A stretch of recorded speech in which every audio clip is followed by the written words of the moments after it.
Hey everybody, so I don't know if you would consider this like a joke per se, so much as me going to my community Facebook page and seeing what the drama is. So, first up, we have a very nice person who is addressing dog parents, and they're giving away some dog food. It looks like in the building across from me, the plumbers there broke through a wall, and after 5 months of waiting, they had to repair the wall themselves. This is your worst song, and I am Barbara Streisand.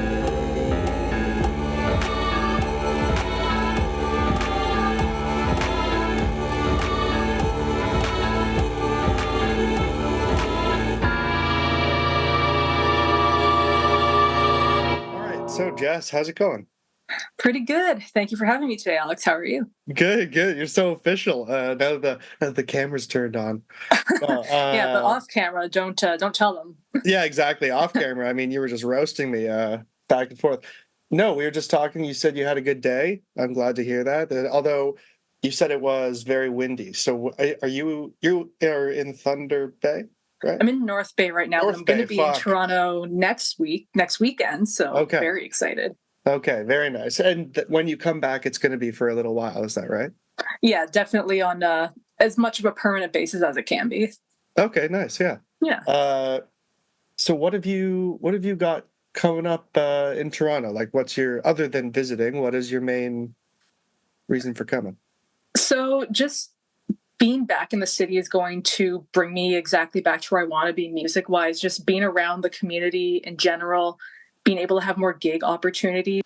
Another thing, too, that's going to be nice about being back in Toronto is that the opportunities that I've had so far to play shows in Toronto while I'm living up here, I've had so many great people come out and support me who are musicians themselves.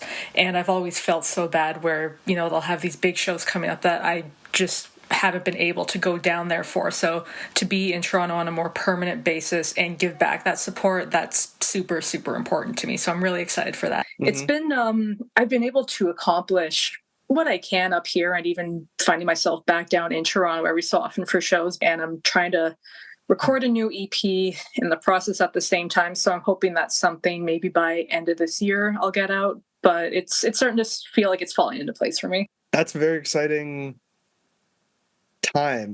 That's a point in time when it's all falling into place, but you can look forward to it. I honestly find that's almost the peak time of the entire making process. Like, it's even better than when you're done, because it's almost like it's still, there's the potential that it could be as perfect as possible, but when you put something out in the real world, it never is 100% what you thought it will be, right? Mm-hmm. And that's a lesson I'm sure you and I have learned many times over before. Yes, unfortunately and fortunately, I guess, depending on how you look at it. Right. But I was talking about this with somebody else. You do sort of have to have confidence in the version of you that thought it was a good idea to release that music. You know what I mean? Or release that thing. Exactly that. And like that kind of ties into with, I don't know if it's too early for me to get into this, but just with the song itself, like Mm-hmm. I never put out anything that I don't feel proud of, even if I feel it's like, maybe not the best. I still stand by everything I've put out there. So it really is just having that confidence at the end of the day. I totally agree with you. No, that's good. We are going to put off talking about exactly the song, but that's still a good segue into, do you want to talk about your most recent release or your full EP album? When I saw a couple of your shows when you were supporting that, which was really cool. I think it's great sort of, I mean, you can correct me if I'm wrong, but to me, it's sort of modern alternative rock, sort of with a bit of a leaning into 90s Britpop stuff. Yeah, I'd say like even just 90s general, that's where so much of the inspiration from that came from. Mm-hmm. I mean, I Like feel Liz like Phair too. I hear a lot of Liz Phair. interesting. I've heard that No? one a few times from people, Okay, and okay. I really love her music. So it's interesting you say that because I don't feel like she's a direct inspiration per se, Mhm. but to hear people say that, I'm like, that's pretty cool. So I'll absolutely accept that. Yeah, no, she's very cool, especially that first album, Exile in Guyville is Yeah. there are so many good lines on there. Like if I received them in over text, I would be like, this is a horrible burn. You know, you wouldn't want to be on the opposite end of her at that time in her life. So Mhm. yeah, talk a bit more about the project, the most recent full project you did. Yeah, so that's one that so it's called Moonlight Arcade Delight. It's Hmm. a full album. It's a half-hour album, so just kind of Hey, crosses that's the all right. line of being an EP. Yeah. Um but yeah, like we mentioned, it's a lot of very 90s inspired sounds. Some of it a bit more on the grungier side, some of it on the poppier side. Hmm. There's definitely a lot of variety on it. Um and that came out November 2022. And that album was really kind of 2 years in the making since the pandemic. What had happened was before then, I'd released two EPs in 20, no, sorry, one at the end of 2019, one in 2020. But Hmm. those were kind of like, I hesitate to use the word trial run, but it was just me being new as a solo artist. So it was like that. I think that's Um, fair. Also, it's sort of you're only referring to it as a trial run with hindsight. It's not like you necessarily went into it thinking this is totally trial run. I'm not going to put my full foot forward. You know, you always want to put, like you were saying earlier, you want to be confident in whatever you put. But anyway, sorry, go ahead.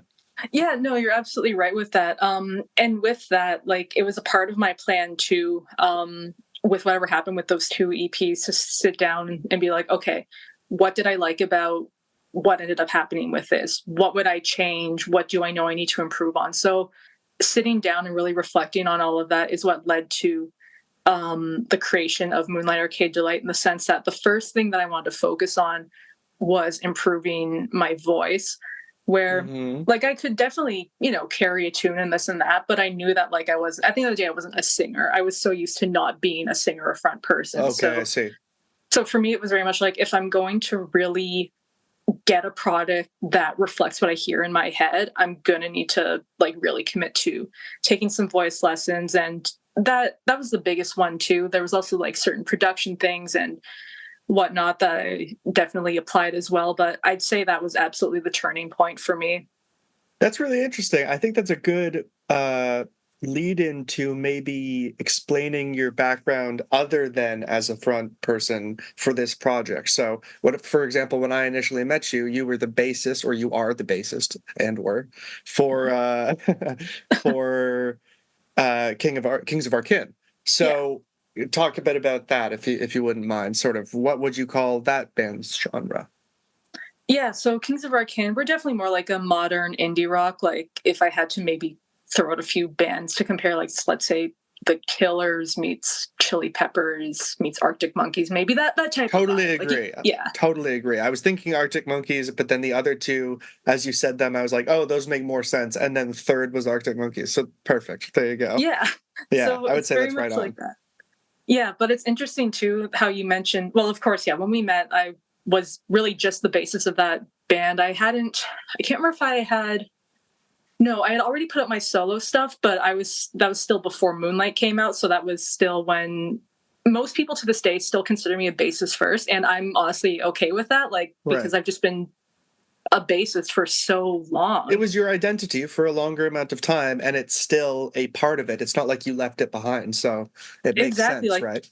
yeah, because even though I am very much super committed to what I do as a solo artist now, like I still oftentimes consider myself primarily a bassist in a way. Hmm. Um, so yeah, I've been playing in bands as a bassist since 2009. So that's what, 15 years now, or Yeah. Wow. yeah. So Been around the block. again, when you're doing that for 15 years, people are going to know you for the thing you've been doing for 15 years. Yeah. So when I decided to just kind of try my hand at solo work, it took a while to begin with, but it was just really like the want and the need of it that took over. I was like, I don't really care so much if this is something particularly great or not. I just want to do it so that I can say that I pushed myself to do it. And like I said, it was something at the end of the day where, even however I may look at that time in retrospect, I'm Hmm. still proud of myself for accomplishing it. 100%. No, that's great. And I feel like I feel like you can feel that when you talk about it. It's not like you're self-conscious. It's just you're talking about it at a point in your evolution as an artist. And I think it's funny. It's funny that you said just a bassist. Not that I know you didn't mean to highlight it the way I'm deciding to highlight it for this question, but you said just a bassist, and I think sometimes an audience's impression of a bassist, other than the most famous ones, some of the most famous ones you can think of, are they probably hang back, they support what the rhythm is doing. It's not often a front person vibe thing. And the only reason I bring it up is because you are a rare example of not that. You bring attention to yourself in a good way, even though, yes, you are just playing bass, air quotes. And I think that is why I was less surprised than maybe I would be if somebody else who was just a bassist told me they were starting a project and being a front person. Like when I heard you were doing it, I thought, okay, if that's a natural step, not even step forward, just a step in a different direction. Yeah, and I appreciate you saying that, first of all, because like in whatever I do at the end of the day, I want to bring the energy to it, just because that's who I am. Like I'm like any musician probably listening can relate to say, like, when you're on the stage, like it probably feels unlike anything else, and if you can leave it all on the stage, you will, and that's what I try to do every time. That's evident. I think you bring a lot of it. You bring rare energy to it. Thank you. And yeah, it's just thinking too about, because in Kings of Our Kin, like speaking like for myself and just for all of us, I think we're all in the roles that we're in because out of the four of us, like we're the best in that role. Like I'm the best bass player in the band, like Tom's the best singer, like that type of thing. Right. So like to have that synergy has always just kind of brought on like just an overall general confidence in my music, so that when it did come time for me to decide I want to do some stuff solo, the encouragement like was there. And even taking inspiration from someone like Tom, who's just such an incredible, lively front man who and who has an amazing voice. So to look at someone like that to be like, what am I learning from my peer, my collaborator in this? You had a very good example within your band for sure. He's a great front person. And you bring that amount of energy, but a different kind of energy. He's a little more like almost dancey. That's where you get a little bit of the Chili Peppers vibe mixed with the bass is fairly lead in that music. But yours is more whatever I am generally calling 90s, let's say. It's just general energy, or capital E energy. I think that's totally fair to say, because I mean, like I said too, like just the 90s as a decade and the music as a whole is probably my biggest inspiration, like since I can remember being into music. It's always been like 90s alt primarily, and I'll pull from anything, any decade, any genre, what have you, but I think the way I approach things just always comes back to that, because my early influences are just so rooted in that. Totally. It's a little bit like, and now you don't even think about the fact that it's part of the bedrock that you're building on top of. It's just naturally there, and the influences ripple above. And my analogy is getting worse, but I think you get my point. Like sometimes it's a little bit like what you said about where I referenced.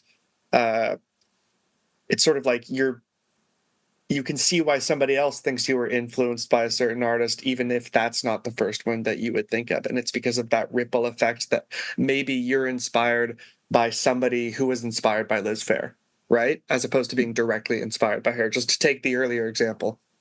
Yeah, or even just like some of the artists that I'll say that I was inspired by, like maybe for a specific song, someone might listen to that and say like, oh, I don't know if I hear that, but I hear this instead. And I have a joke too sometimes with my girlfriend where I'll say, for this song, I feel like I might have accidentally ripped off this song and this, and she'll say, I don't hear that. And I'm like, you know what? You're right. You didn't hear that. No, I did rip this off. That's a great joke. That's good. Anybody listening should, if they're musicians, should use that, because that's a little bit of a get out of jail free card. Yeah.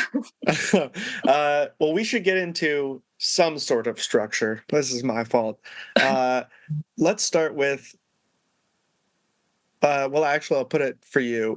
Do you want to start with your worst gig or your best gig? And again, you don't need to name names venue-wise, but you can just talk about the experience. Oh gosh, that's a good question. See, I've never had like a bad gig, I don't think, or I've had some great gigs. I'd say You could start with ones that for then. myself as a solo artist, like they've all been like pretty good. Like, and I Mm-hmm. think because I'm still almost in a way ironing out what I do as a solo act, like everything's been good, but I don't know if there's anything where I've felt like, oh my god, that's I feel so elevated right now. This is my best show. I still enjoy myself every time, don't get me wrong, but I think more of my gig stories come from being in Kings of Our Kin, where even then we have like a few gig stories where it's like, oh, this one was kind of sketchy or what have you, but nothing super interesting to write home about. Like there's one venue, I don't know if I'm going to name names on No, this. no, that's cool. Yeah. I've encouraged people not to fully name names. Just talk about the experience. Yeah, So why was that place a negative? it was just so okay. Here's the thing: at the end of the day, a dive bar is a dive bar. You gotta expect what you're gonna expect, right? Sure.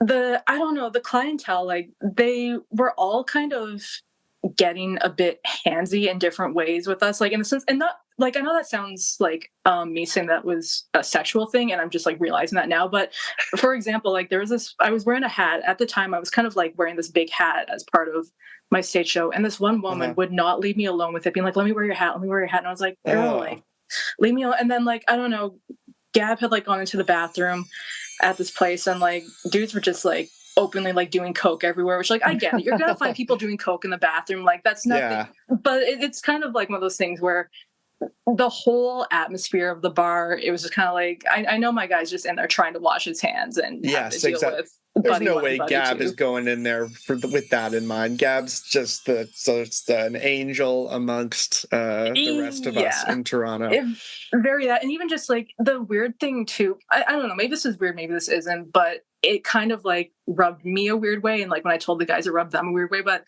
the bass that I was playing at the time, which I still own and don't bring out too often, but it's a flea bass, and it's like a rarer kind of one-off bass. Mm-hmm. And so the sound guy, he was complimenting it and all, and I was like, oh thanks, but he kept repeating, saying, you better watch out for that, because keep an eye on that, people around here really want that.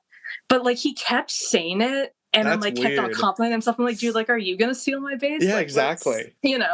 He's like laying the groundwork so that he's not blamed, but told you about it so that he can steal it later. Yeah, like it felt less like a hey, friendly reminder to everybody, keep an eye on your gear, which is standard, and felt more like that bass is going to get stolen Yeah, tonight. like if I have the chance, that's going home with me, kind of thing. Yeah, so Wow. Well, and do yeah, you still have the bass? I do. Yeah, Okay. I don't take it out too often anymore, but I mean, what's important is that it's still in my possession. Yes. Yeah. Yeah. Okay. Well, that's good to know. That I'm pretty sure I know the place that you're talking about, Yeah. but whatever. Yeah. No, that's a good one. Okay. So then, but you don't think that you've had a peak? You don't like a peak experience, or really even just so far solo shows or even Kings of Our Kin? What was a With huge time with Kings, there with have definitely Kings? been a lot of peak Yeah, gigs where that's fair. Yeah, you talk yeah. about that. Yeah, so I think honestly just the shows where quite frankly, first of all, when there's a bit more of an audience there, because of course everyone's feeding off of each other. But there was one show that we had that always stands out in my mind. It was at the Piston 2 summers ago. Underrated spot, in my opinion. Yeah. Well, that was I like it. or wait, was that the show that you Maybe I I'm was trying- there. Yeah, Did you you were play it there. with Cold Weather Captains? Yeah, and Baby O and Proctor Hawk. And I That was the saw it. bill. Yes, I Yes. saw it. Okay, so Okay, you were there. So yeah, it that was was a that fun show. show. I can tell you. And but I remember for myself too, like kind of going back to the whole energy thing, like that night in particular, I was just like at a 100 going at it. And there was a photographer there that night too, and he managed to capture all of that, like me in motion, to the point where like the pictures came out and they were fantastic. And but to the point where my mom was like, if you can get like the file whatever of this one, like, well, I want to hang this up on the wall Oh, downstairs. that's I'm like, that's great. pretty cool. That's awesome. Was it Neil Ganguly? I believe I so. think it was him. Anyway, he's a great photographer. Any chance to give a positive shout out as opposed to Hmm. naming names, then on the podcast, let's do it. So yeah, pretty sure it Yeah. was Neil Ganguly. Piston is a great spot. Uh, and it's so you think it was just because of the, for lack of a better term, vibe that was between you and the audience, and you were really giving it on bass, that energy that we were talking about, and it just was successful. It's not always as successful, and it was really successful. Is that what you're saying? Exactly. Like, yeah, and just to be like positive in general, like I'll say, 99% of the time, like gigs are always good. Maybe say for one-off sketchy situations like we mentioned, but yeah, that gig in particular was one that stands out to me as just being one where I feel like I felt everything all at once. And I guess like maybe just to talk about solo gigs, like my most recent one, Yeah. it was at Supermarket.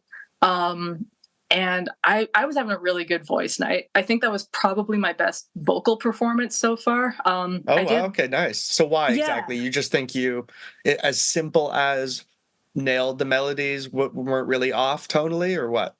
Yeah, I feel like I nailed everything. Like, well, first of all, Tom, he complimented me on. I'm like, if I'm getting the that's vocal huge. compliments from Tom, like that's a good one. But I did a cover for the first time. Do you know the song "Long Snake Moan" by PJ Harvey?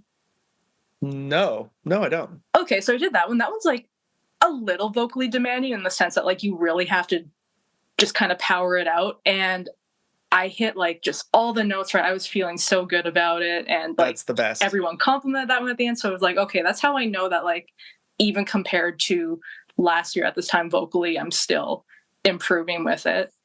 I think it's amazing that I think sometimes and I'm saying this because maybe me, who knows, but probably people's egos could get in the way before they agree to take vocal lessons. They, almost rather just be like, fucking Mick Jagger, you don't get that way with vocal lessons or whatever, even though I bet he does take vocal lessons. But that you did it is, I think, an admirable good thing. You were just like, I want to better express these songs that I think are good, and the way to do that, other than certain ways I'm already doing it musically, is to take some vocal lessons.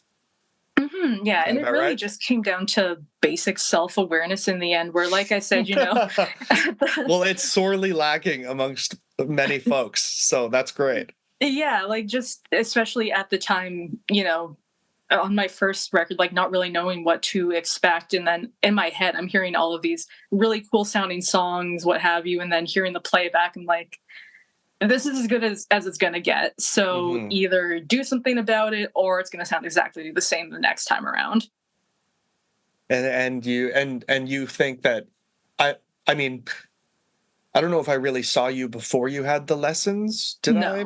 No. Okay. Because I think you sound good. Yeah. So I wouldn't know, but you would say it was worth it. You can tell a clear difference pretty much. Completely. Because even like very early on after I'd started, like I'd listen back to some of the songs I'd already recorded, and in my mind, I'm thinking like, I can hear exactly like what I'm doing in my throat here and why I would not do that now this time around. Like just things like that where. Oh, so you got like educational with it. It wasn't just hearing tones. You got into it with like how to hold your throat and what it's doing and all that kind of thing. Mm-hmm. Like I was blessed to have an excellent teacher. I don't know if he's going to listen to this, but if he is, shout out Ethan Sloan. Hey, yeah. Yeah. And he was just awesome and really taught me just a lot of like the technicalities of like how the body works with it as well. And I think that's what really shifted things for me, like where the air should go and come out, and just using different parts of your body and the way that your posture is, and just so many different anatomical aspects of it that the average person maybe doesn't think about. Like I certainly wasn't. Well, you don't really think about your breathing, right? And it's it's a little bit like that. You don't think about how you produce the sound of speaking either, right? Yeah, because I will say, like, before I started, like, I think my pitch was like relatively fine, but it was just like getting it to sound nice that I really wanted to change. And so like to hear that, like someone telling me, okay, well, here's how you do it in a way that was just explained so clearly that I never like would have been able to figure out on my own. Like that was completely game changing for me. And obviously like I'm still learning every single day, like the way that I sang after I'd been in lessons for a while versus last year versus even months ago versus, probably a year from now, I might even find that I'm still improving. Like I always want to try and learn and improve on what I'm doing. I don't ever want to say like, you know what, I took lessons and then I'm good. I don't have to do this anymore, because it should never stop in a place like that. You made a really nuanced comment, which is you think your pitch was fine, but you still wanted it to sound better. And I know exactly what you mean, which is like you can technically be hitting notes and it's still not really go down nicely as a vocal take for the audience. There's a difference. And it's almost like sometimes there are bad singers, air quotes, but their tone is so good, or how they convey it, it's almost it carries it almost. But anyway, thank you. I have one question actually about that. Yeah. How long did you take vocal lessons? So I had started, that was fall 2020. And I stopped taking them at the end of 2022, just because at that point my teacher he had to leave to go back to school, and I was like, you know what, I can probably figure it out from here on, and then if I feel that I still do need the training, I'll go back to it. But 2 years of lessons. 2 years, yeah. No, that's a solid amount. Ad break. Surprise! There are a few quick jokes I'm going to throw at you. One. A good name for a fake pavement company, it would be Concrete,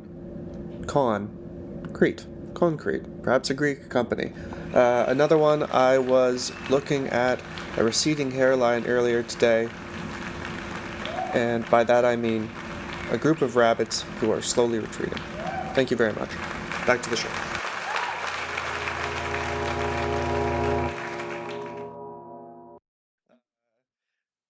I think it's time that we get to the reason we're here, which is your worst song. Can I hear just simply what have you chosen? What is the name?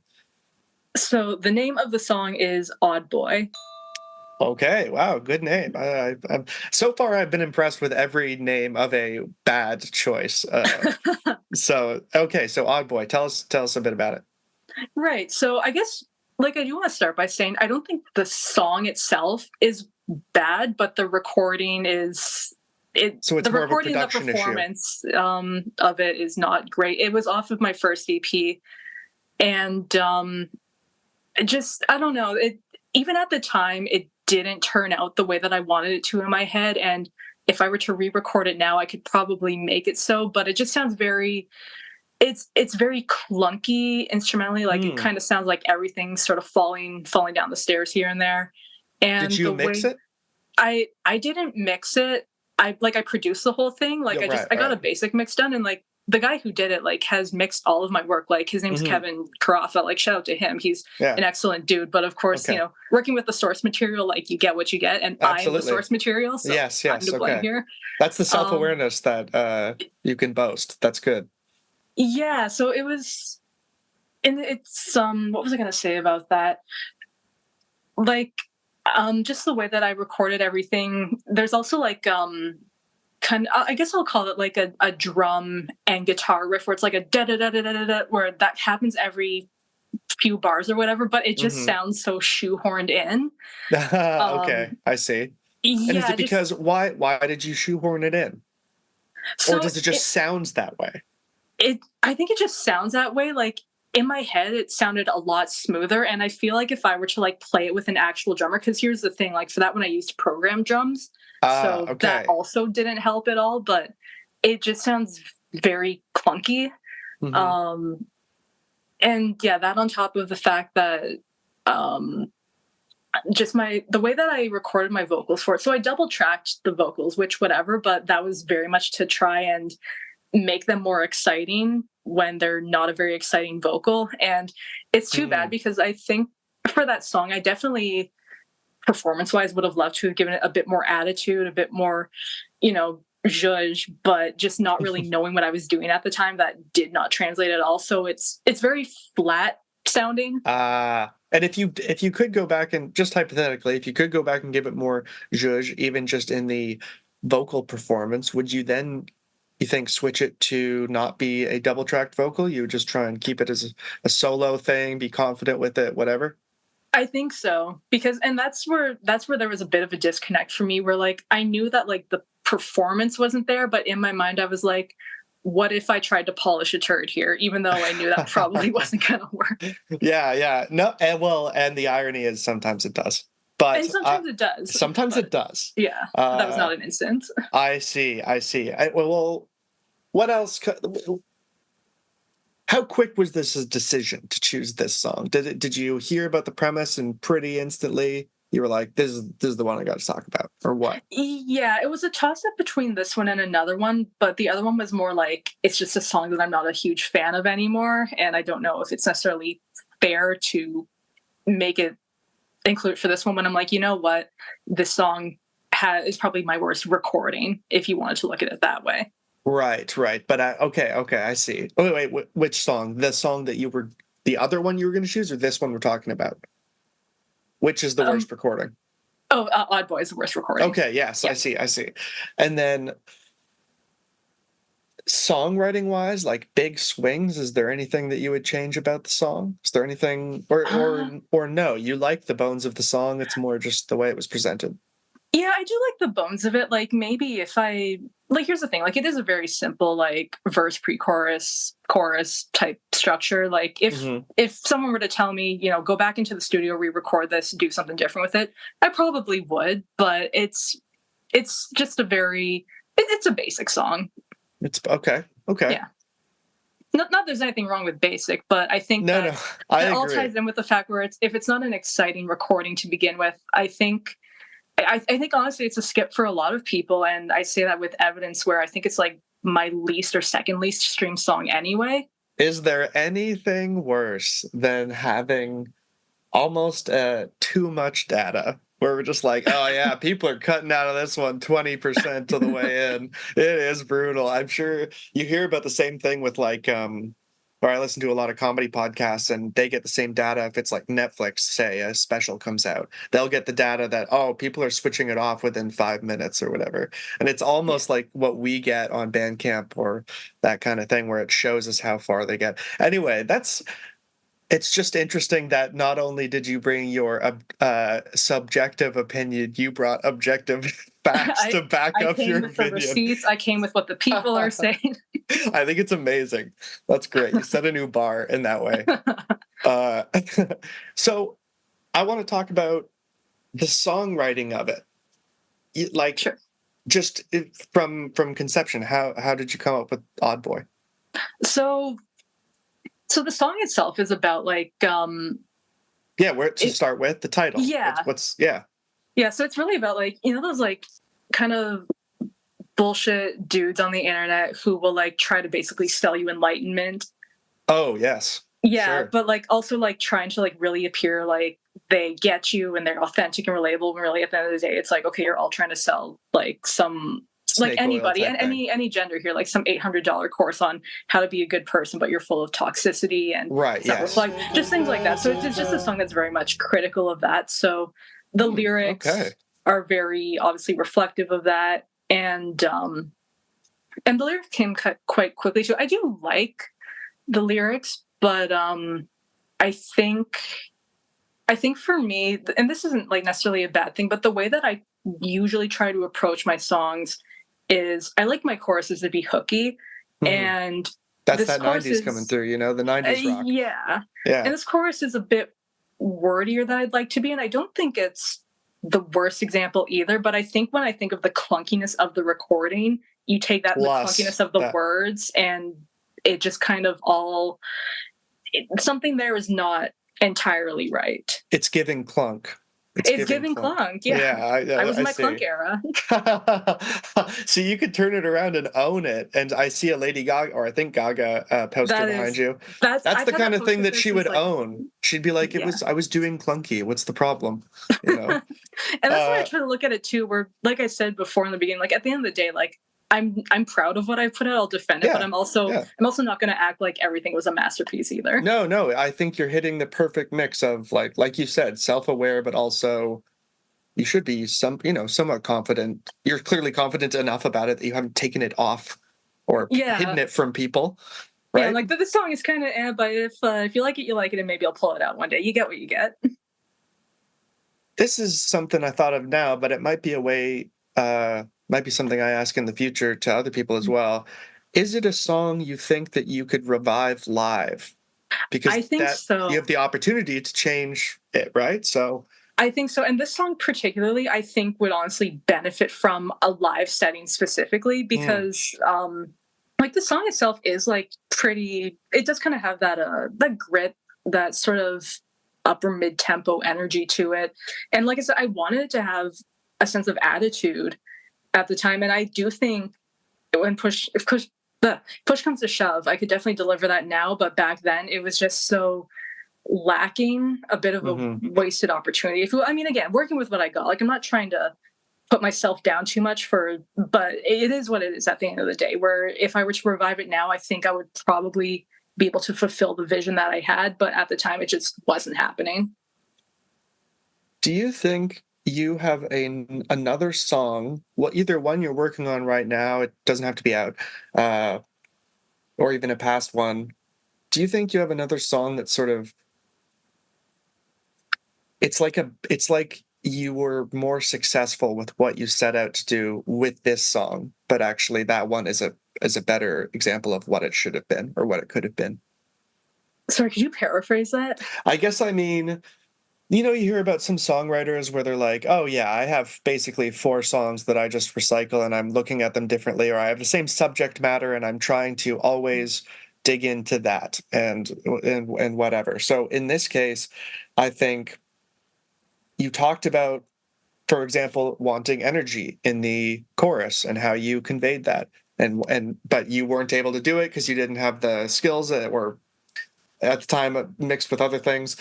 Do you have another song now where you're like, it's the opposite of that? That problem doesn't exist. You nailed the chorus. You sang it solo. What's the positive version of this negative? Okay, yeah, I see what you're saying. I think a good example of that would be My Machine, which is off the album that just came out. And that felt so, like, just a bit of insight into that album. That was almost all the vocals on that were recorded with Gab. That was the first time I ever reached out for help. And just shout out to Gab. I'm gonna have a little Gab noise. I just decided. Yeah. And like, just to kind of give a quick story, like it was kind of a full circle moment because when I recorded my first 2 EPs, Gab and we were living together, but I would always wait until like he was out of the apartment, like because I was just that self-conscious. Totally. And now it's like, hey man, can you record my vocals for this? So like that felt like a great evolution, That's huge. I think that's like nothing is worse for presenting your music than being self-conscious or being inhibited. You want to be uninhibited, right? And just free flow with your creative process. Yeah. But to get back to what I was saying with all that, where there were we had a lot of fun too, like recording a lot of it. But that song in particular, that was I think the first song that we'd recorded. And at the time he was very he was full of compliments on it. He said he thought it was a great melody, this and that. And it got to the point where I think he had to go upstairs to do something. I could kind of very faintly hear him humming the melody. And I'm like, okay, that feels like it's probably a really good song. But even that's a very good sign. Yeah. But even the take itself, I remember that day in particular, I was just feeling really good. And I was feeling very confident in the runs I was doing. And even when I listen back to it now, I'm like, yeah, that's a chorus that sounds good the way that I would want probably any one of my choruses to sound. Sort of the marker. How can I repeat that? Yeah. Yeah. Okay. Well, now people have a few good songs of yours to listen to, and also the one where I'm going to have you introduce. Thank you very much for coming on the podcast. I appreciate it a lot. Yeah, thanks for having me, Alex. It was very fun to talk about this, and it was good to catch up with you too. I hope I see you soon. Absolutely, you will. And so, yeah, please just reintroduce yourself, state the name of the song, and then we'll say goodbye. All right. Hey, everyone, it's Jess Roveda, and you're listening to my worst song ever, Bad Boy.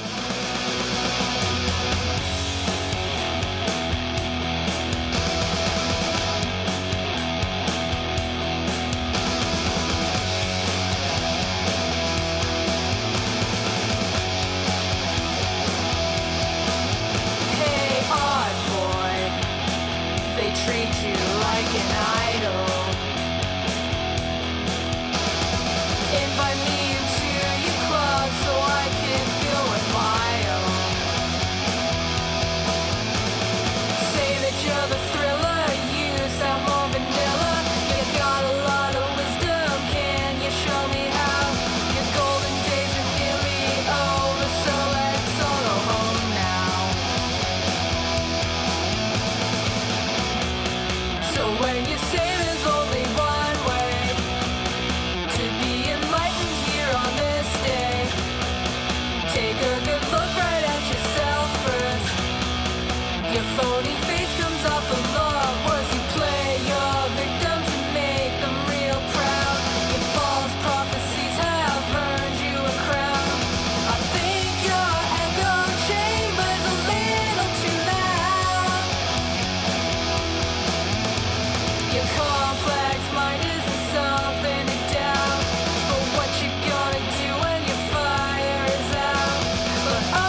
So when you say there's only one way to be enlightened here on this day, take a good look right at yourself first. Your phony face comes off a lot.